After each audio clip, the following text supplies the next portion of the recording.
during potentially... Guys, Upton, like I said, Jesus, Upton's doing their weeklies now. To provide the most consistent and dependable warning service possible, the warning alarm will be activated for hazardous watches and warnings for all counties in the state of Connecticut and for Nassau and Suffolk counties on Long Island and southeast New York. Once again, this was only a test.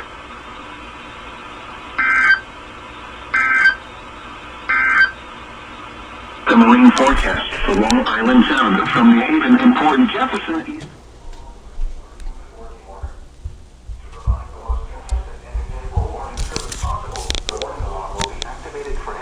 Watches and warnings for the following counties in southeast New York: Bronx, Kings, Nassau, New York, Orange, Putnam, Queens, Richmond, Rockland, Suffolk, and Westchester. In northern and central New Jersey: Bergen, Essex, Hudson, Trenton, Middlesex, Marlin, Morris, Passaic, Somerset, Sussex, Union, and Warren.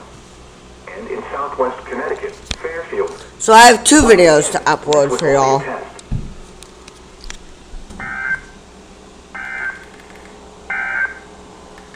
The surf zone forecast for the New York City